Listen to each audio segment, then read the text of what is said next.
Hey up everybody, Devon here and welcome back to the Angling Giant YouTube channel. Today we have got a very special video and a video I know that a lot of the local community have been looking forward to. We're joined by a special guest today as well. Everybody say hello to a very short person. Everybody say hello to Jamie, your Yorkshire Walker. How are you doing? Today we are at the wonderful Thurnscoe Reservoir and it is, as we speak, in the process of being netted. What we want to do now is have a look what's going on. So as I said, welcome to Thurnscoe Reservoir.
Right guys, so as you've seen, the boats are in water now.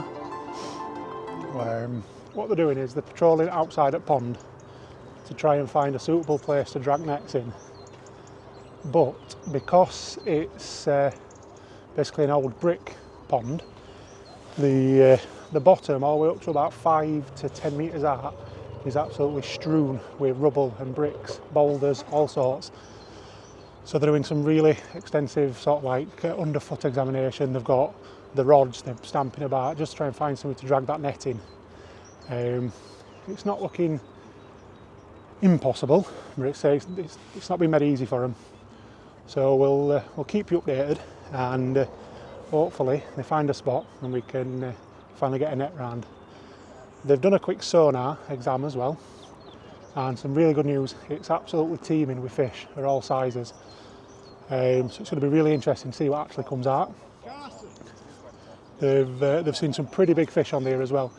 Unfortunately, obviously, I didn't want to go out in boat, so we're not going to be able to see the actual sonar footage, but we should be able to see them in flesh.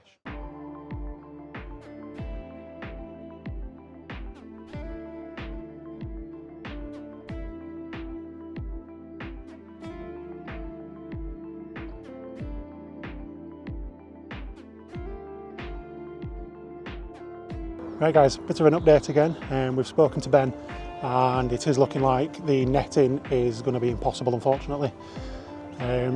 Outsides and margins at pond all the way around are absolutely strewn with boulders and rocks from old brickworks that used to be behind Little Pond. It's not an abandoned day. He's going to electrofish for us. So what he's going to do is go around in boat with a probe and effectively electrocute all the fish in hopes that they swim up to the top and have a look at that way. So we're not going to get to see all the fish that we wanted to, which is disappointing, but we've got to do what's best. We can't have Ben risking his nets and damaging equipment, because that's just going to cost us a lot more money than we've raised, unfortunately. But we are going to get to see some fish, and Ben being an expert, he'll be able to net the fish that do float at the top and tell us what's going on with pond. He'll be able to tell us a full picture of what's going on. just by seeing the odd fish that we pull in. So Ben's just setting all of his electrofishing up now on boat. We'll get drawn back up, we'll follow him round, and we'll try and get some footage bankside as well, try and have a look at some of them fish that come out. So stay tuned.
So, as you can see, the guy up front of the boat has got an electric probe. So what he's doing is dragging that electric probe through water, which will stun fish and fetch them to the top. And then two guys behind are scooping them out. And what that'll do is it'll give Ben, which is the guy at the back of the boat, a good view of everything that's in pond. So what he'll be able to do is have a look at the fish that he does get up and tell us exactly what's in this pond without seeing 100% of fish.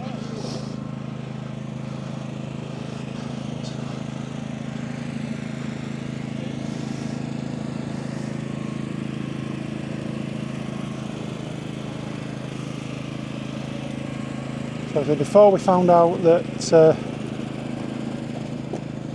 it were absolutely full of bricks and boulders, this is the point that Ben had been running his net around. But instead, we've got some electrofishing. It looks like they've found a pike in Reeds. So, I don't know if you can hear me, he just said it started to stun the bigger fish as well. Yeah. Massive pike in there that they've seen apparently.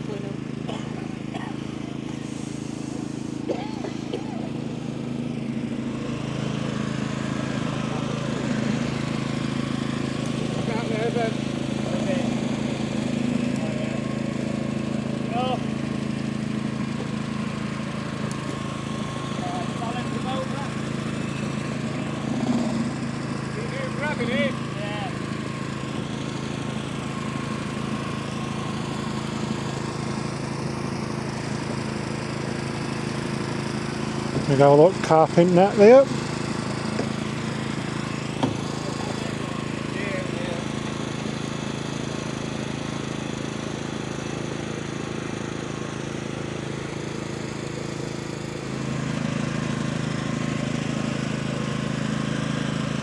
Loads of little perch as well. Not too bigger, maybe like 24 inch.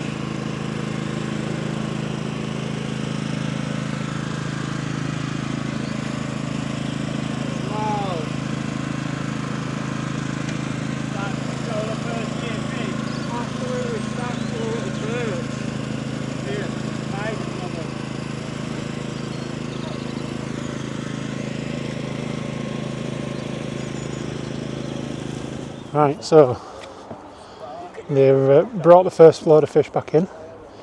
I see some nice looking bream coming here.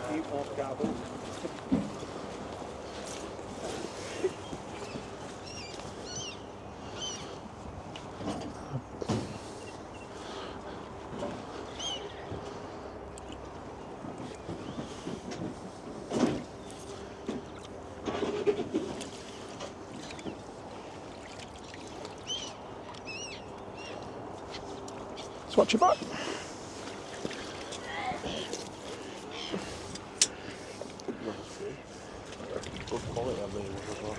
So they look quite healthy, don't they? Would you say that's the average size of the bream in there, the bigger ones?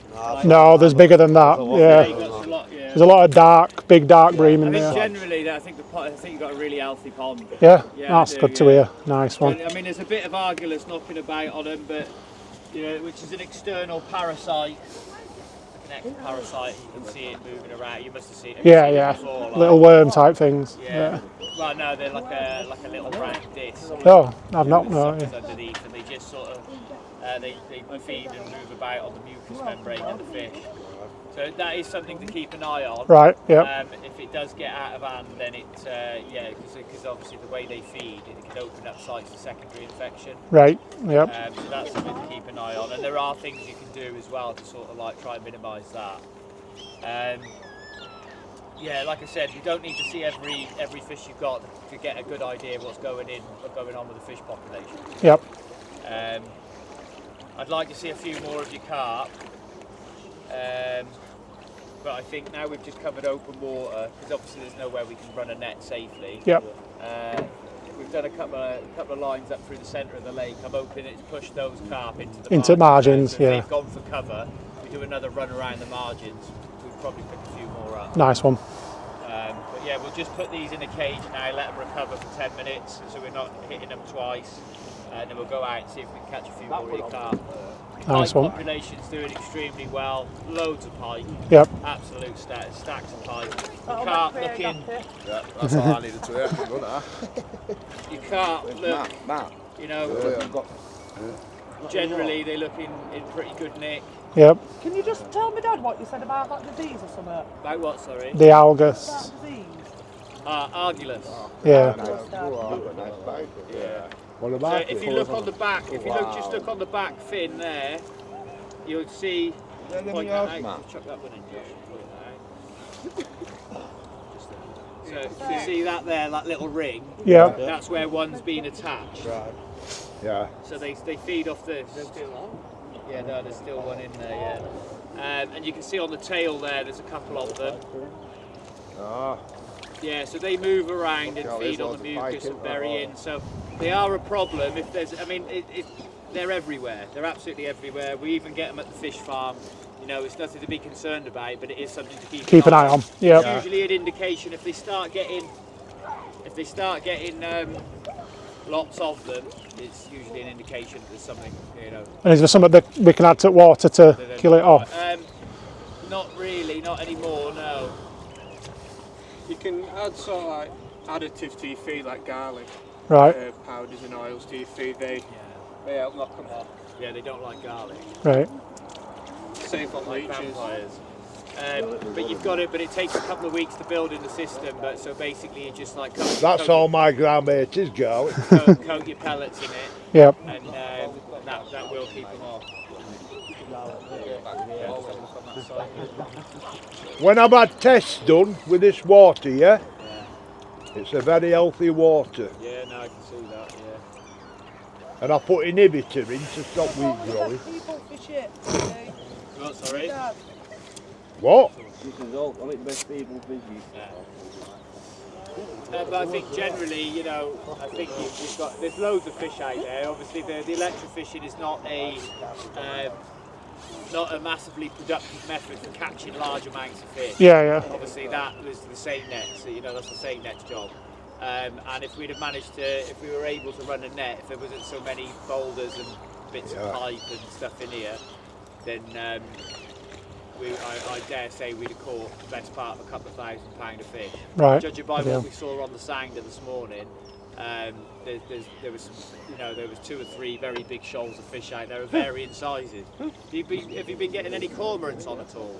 We get odd ones on. Odd one, yeah. I was going to say it doesn't look like you're under a lot of pressure, if I'm honest, because what you normally see is when you're getting heavy cormorant predation, the reeds are absolutely full of the small stuff. Oh, no. But a lot of your small roach are actually in open water, so that would suggest that you're not actually getting that much pressure from the cormorants. Good thing about cormorants, right? If you see one and you start shouting, they go. Yeah.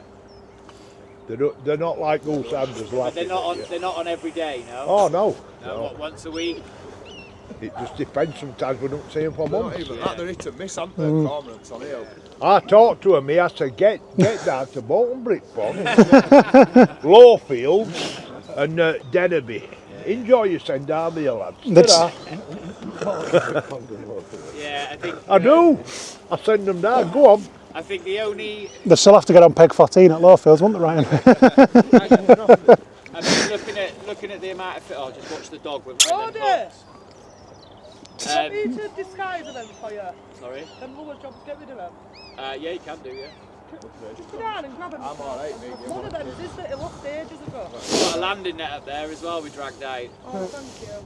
Carson's going to take these lowers, I think, aren't you? Yeah. Maybe just get them all for you. Oh. Thank you. Let me just untangle the young you make. Rosie, you stay there. Going back out and I mean, do the kids catch? Are they catching regular? Are they? It's summer, yeah. Yeah. Yeah, I'm going to say, a whip and a maggot on here, you'll catch all day. Yeah.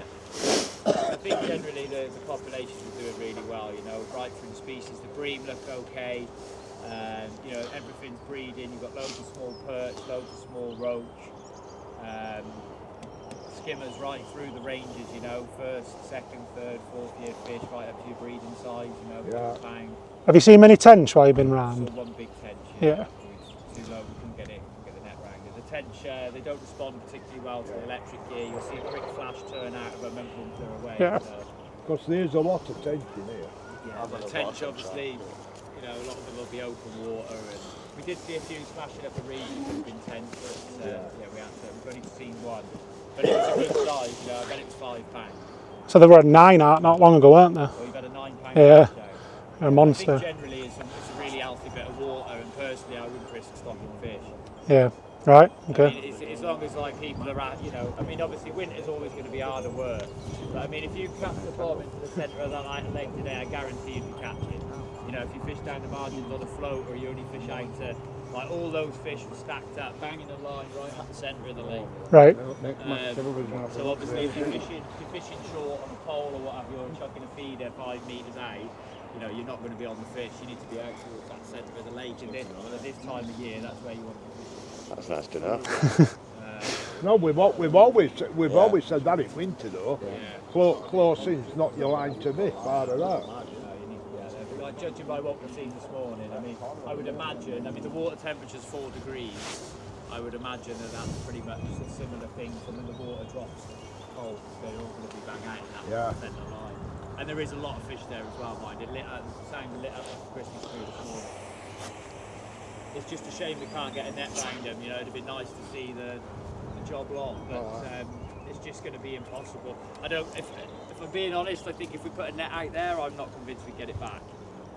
Certainly not in one piece. So we've just heard from Ben. We didn't get a microphone on him, so I hope you've heard what he said. But if not, I'll just go do a quick recap. So they've done the first pass with their electrofishing. They've got a really good bucket of small silvers, bream up to a couple of pound, and a lot of pike. And we've got some really good news. It looks like we've got a fantastic healthy water that's absolutely teeming with fish. What he said is if he had been able to drag a net today, he would have expected to have got close to £1,000 of fish, which for a water of this size that's never been commercially stocked, it's really, really, really good news. He's given us a bit of a subject, a point to watch out for. There's I think he called it algus parasite that's been picked up on a couple of fish. Now it's not to worry about, it happens in Star Fisheries and even on his own fish farm. But a message to regular anglers that come to Res, if you are getting fish and you're noticing little discs or little circular that look like bite marks on your fish, just give them a check of it and make sure there's not actually anything stuck to them. If there is, get them off, throw them off at bank. As anglers, there's things we can do to help eliminate it as well. So apparently these things are pretty much vampires at Fish World. They don't like garlic. So garlic baits, garlic ground baits, bit of garlic on your pellets, things like that. Just introducing garlic into the water naturally will be able to help combat it, because there's no known cure as such. It's just something that we've all got to keep an eye on when we're fishing. Ben, at the minute, is just behind us, giving water a rest. He's going to go back out now and hope that, because he's electrified middle at pond, he's hoping there is pushed some bigger fish out and into margins. So they're getting ready now to do another pass, and this time we're hoping to see some bigger fish that we've got in there.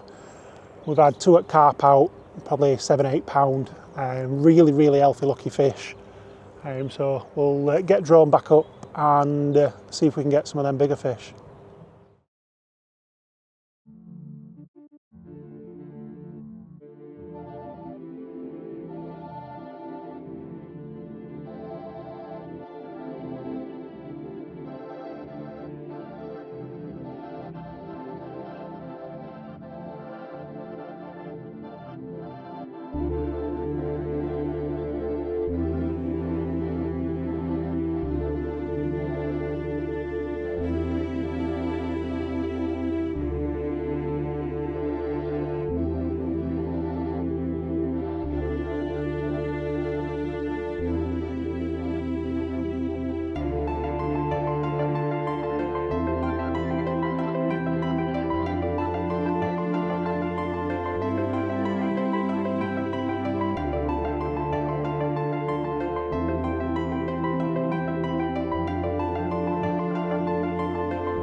lovely old dark fishing here, mate, isn't there? It's real nice one.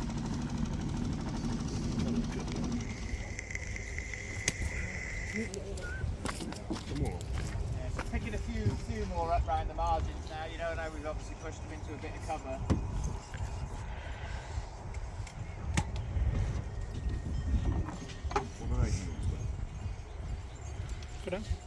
One of them when you get out of water. I think it is, and you can sort of.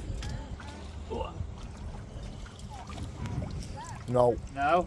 No. Oh no, it might be suffering a bit of dropsy actually. Good looking, isn't it? Yeah, no, yeah, with that reddening, yeah, I think that's suffering a bit of dropsy. Yeah, I just thought with it looking so much thicker.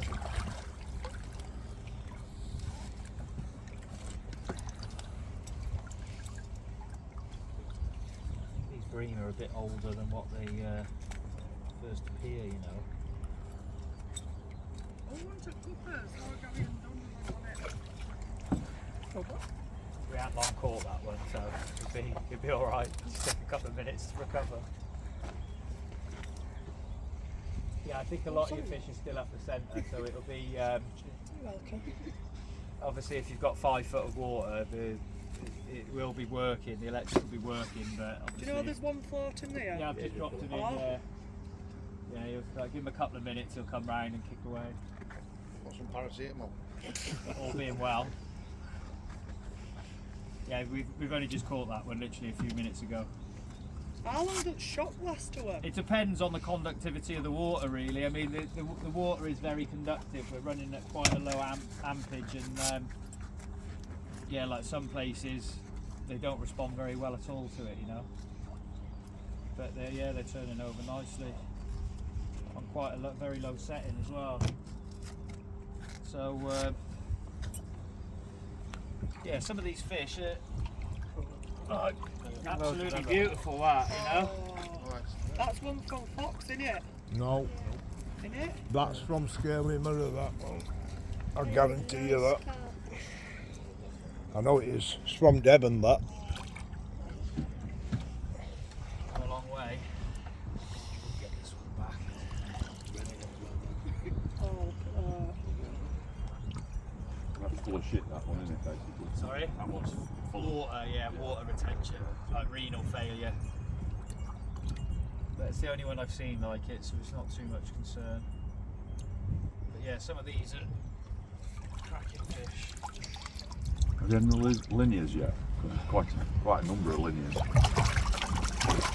Like that? Yeah, that and zip linears, two lines.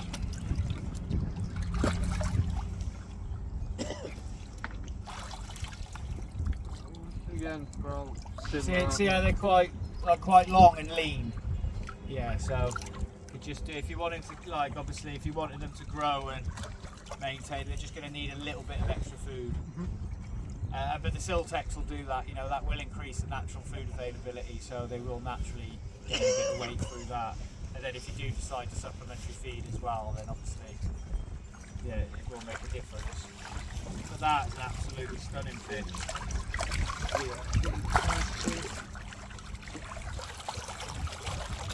nice one, isn't it? There is, yeah, it's lovely old fish, nice colours on them. Spiky. Proper carp. It's my favourite fish. That was nice and tough, innit? Trying to get pictures, but he puts them back in water too quick.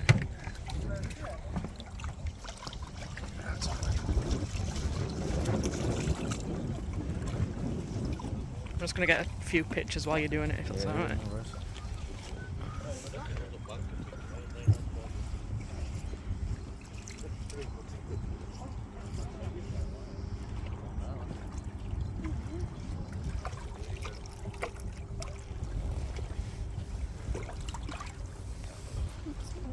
Oh, sorry.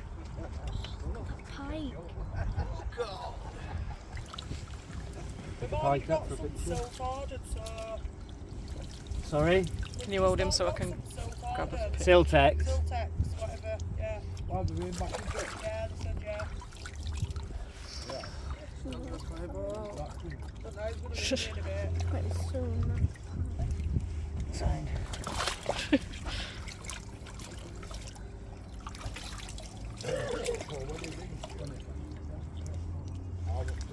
I see another pike. So that baby pike.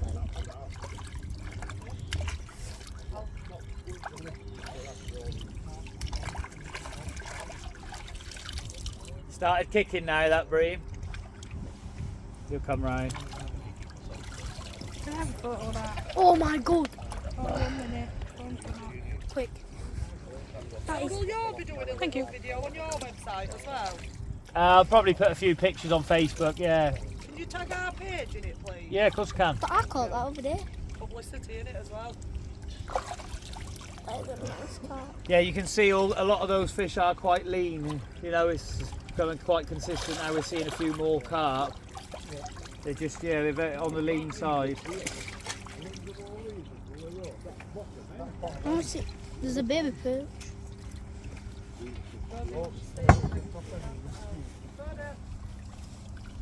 Let me see. Carl, do you want a cuppa yet? No, love. You're going to say yes, love?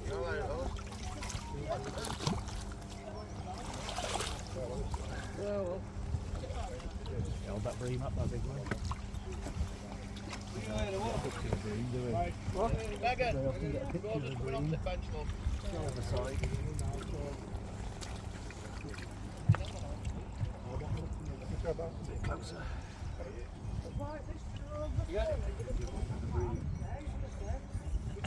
Right guys, so we've just finished electrofishing Reza. So we're joined by Ben from Star Fisheries, who's conducted work for us today. So Ben, first off, what's this pond like in terms of health and fish stock? Generally, mate, yeah, it's looking pretty good. It's quite unusual, like a lot of these ponds that we go to tend to be quite overstocked. Mm-hmm. People get a little bit excited, so to speak, and they just keep stocking fish, and that generally has a negative impact on the health of the fish populations. But here, mate, to be fair, recruitment's good through many of the species. The bream seem to be doing well, the perch, the carp are a little bit on the lean side. They could do with it, you know, like as we spoke about earlier on, they could do with a little bit more feed. But apart from that, mate, you know, general condition is pretty good. Yep. So I know a lot of us members and us local area, the reason we wanted to have it netted is because there were a consensus that there weren't a lot of fish, and obviously anglers wanted more. Yeah. So as they always do. Yeah.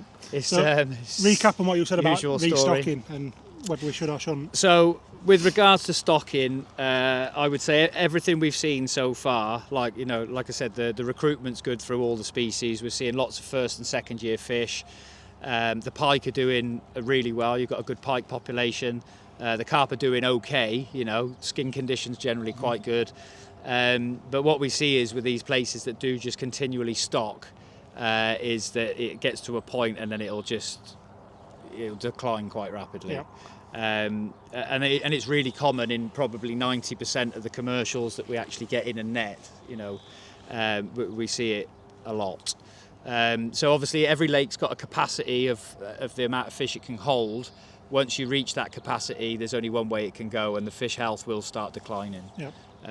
So, I mean, at the minute, I would say that your stocking levels are pretty good. We went out with the side imaging sonar this morning. It lit up like a Christmas tree. I can show you some pictures of that later. Good, lots and lots of fish, like 2 or 3 very big shoals, right from your small roach, skimmers, and some of your bigger carp and bream as well. Brilliant. So yeah, as far as fish concerned, I know the anglers, you'll always be under pressure for the anglers to put more fish in. If they have a bad day's fishing, the answer is always put more fish in. But I can guarantee you, from someone that is netting different waters around the country day in, day out, it's not the answer. Yeah, so we had it from horse's mouth there. Yeah. Like I said, I sell fish for a living. I could say to you, right, yeah, we'll buy some fish. It wouldn't be the right thing to do. I think you've got a healthy pond generally, needs a little bit of TLC regarding the fish populations, a little bit of supplementary food, which will naturally pick up the catch rates anyway, because a healthy fish, it's moving around the lake more, it's feeding more, and they'll naturally get caught more. So yeah, a few little things that you can do to the lake through the winter to improve catch rates through the summer, well, through the whole year, but stocking more fish off, you know, the basis of anglers having the odd bad day here and there is not the one. Perfect. So yeah, I just want to say a massive thank you, Ben. It's been very insightful. I think it's better news than we could have hoped for. So yeah, cheers mate, really appreciate it. Nice one, Thank mate. you very No much. worries. Cheers. Anytime. Here we have it, guys. Video we've all been waiting for. We've finally had Reza netted. So that's the first point that I want to touch on. Obviously, we weren't able to drag a net around pond, unfortunately, so we didn't get to see just how many fish are in there. Now, as you saw on that quick sonar clip that I uploaded at the beginning of the video, the bottom at Reza is far from even. Ben walked round a big area, sort of in the shallow point near entrance at Car Park, and then right up at the deep end near bridge at Little Pond. And there's nowhere at all that we could have dragged a net in. There's bricks, boulders, lumps of concrete, bits of rebar sticking up absolutely everywhere, and that's just because it's a natural pit. You know, it was dug to catch water and then to pump water into a brickworks, so it was never going to be pretty. I know a few people mentioned that it must be the first pond ever that's not been able to be netted, and it happens quite a lot in natural venues. You just can't help what the bottom's like. Second point I want to touch on is the number of fish. So speaking to Ben, he reckons we've got about 2,000 pound of fish in that pond at minute, and they're ranging from first year fish all the way up to as well established carp. What I'm going to do is flick through the bits of the sonar footage that we managed to get and a couple of photos, and just explain what you're looking at, and just to give you an idea of how many fish are actually in that place. So on screen now, you'll be able to see a little bit of footage. So running through the middle, you'll see the thick black band. That's the line where the boat is that Ben's on at the minute. And then it's scanning out 30 metres to either side. Now what I'll do, I'll ring what I'm talking about here. So these little white blobs, they're all fish. So as you can see, we've got some smaller ones here on left, and then some much bigger ones out on right. When Ben were doing this, he were sort of going through middle at pond. So all the fish had schooled up towards deeper end at pond and right in middle. Now, another thing that Ben touched on is that the introduction of new fish is completely not needed. What we need to do is take care of fish that are in there at minute. So there's two courses of action that are going to be taken from this. We're going to be introducing a compound called Siltex into pond. Now what this will do is break up the heavy silt layer that sat on top of all them bricks. Now it won't completely dissolve it at all. It'll just bring it down by maybe a foot, a couple of inches, and it'll make the silt that remains a lot better for invertebrates. So your bloodworms, your crustaceans, things like that fish naturally feed on. That's going to improve the quality of water and put a lot more natural feed in there for them fish. And another thing that we're going to do is buy some supplementary feed pellets. So your bailiffs, Megan, Warren and Carol, etc., they're going to be introducing feed around the pond to fatten up some of them carp. So as I were explaining, you saw some photos where fish are, you know, quite big fish, but they're really slim, sort of cricket bat shaped. And it just shows that they're not quite getting enough food through winter. Now what Ben's assured us is once we improve quality at floor and we improve the feed to them fish, it's going to fish like a different pond. You're not going to be pulling out 5 to 10 pound carp every chuck in your matches, but you are going to be getting big bags of silvers, odd carp thrown in there. And another positive, the pike in that place are absolutely thriving. We've got a perfect amount of pike to keep the small fish at bay to allow for the bigger fish to feed. And we've got some massive pike in there as well that will, you know, nature will take its course. They'll get rid of fish that we need them to get rid of. He never thought we should get rid of them, and he certainly didn't think we should introduce anything. So just to wrap up, really, really positive visit from Ben. We didn't get to see what we wanted to see, but the news that he gave us is fantastic. Within 12 months, this place will be fishing its absolute arse off because of the plan that we've got put together. I really hope you enjoyed that video. I know it's a really long one, but if you have stuck it out all the way through, I really do thank you. It's going to help this channel massively. And stay tuned. So in terms of channel, summer's going to be fantastic. We've got a lot of fishing planned, a lot of new venues. So yeah, if you've enjoyed it, please subscribe, and I'll catch you next time. See ya.